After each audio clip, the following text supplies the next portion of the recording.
coming back to that second match? Do you see any changes for India? I mean, the commanding performance, don't tamper with the winning side. But again, you have to keep talking about the fact that it's not just about winning. You want to win, but you are trying things for a good reason, and that's 2019.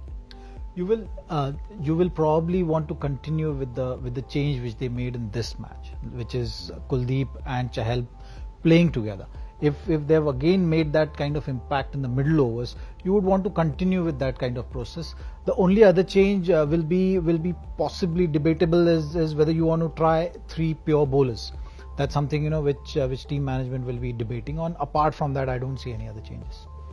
So you've been possibly a Vijay Shankar, and then you get in one of the genuine quick because at the moment you have a batsman at 7, and you've got half a bowler in Vijay Shankar, half a bowler in Kedar Jadhav, hoping they make 1, but you've got a batsman at 7.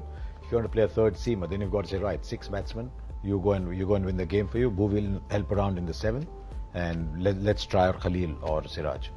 Now, while the next game might be a very important day for India, of course, 26 January, it's going to be important for New Zealand as well.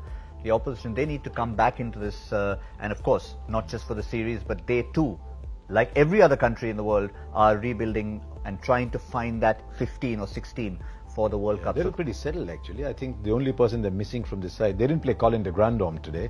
Yeah. So if they want to look at Colin de Grandhomme in the side, if they're missing Jimmy Neesham, who played well against Sri Lanka, if they want to try out Ish Sodhi, they have to give Santner as many games as possible. He's come back after a long layoff.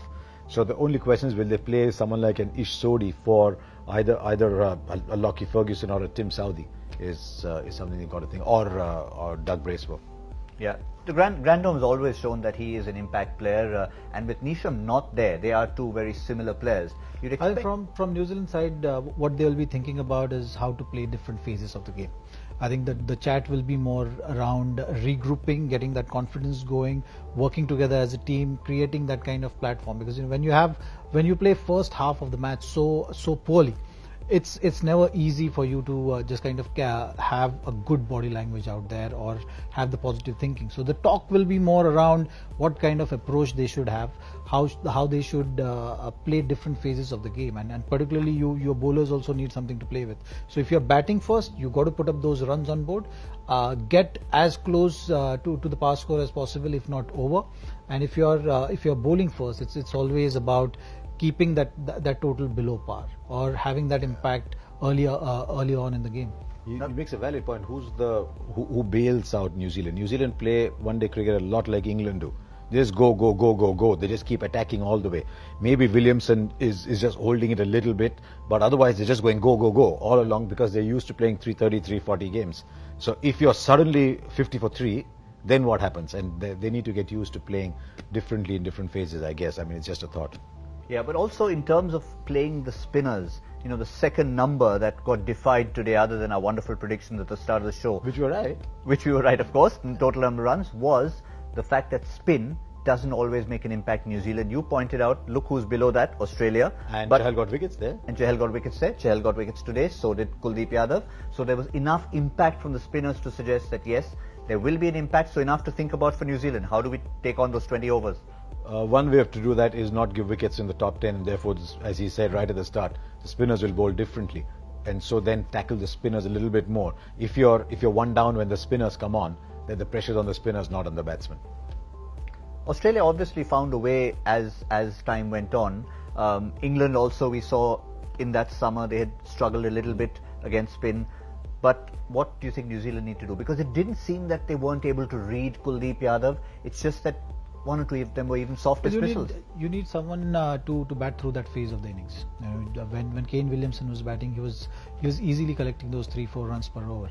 So that's something which you need in that middle over. Those 20 overs which you talk about, 20 overs. If you're just batting 4-5 runs per over, you collect enough runs in that phase, and that's more often than not is more than enough if you have wickets in hand.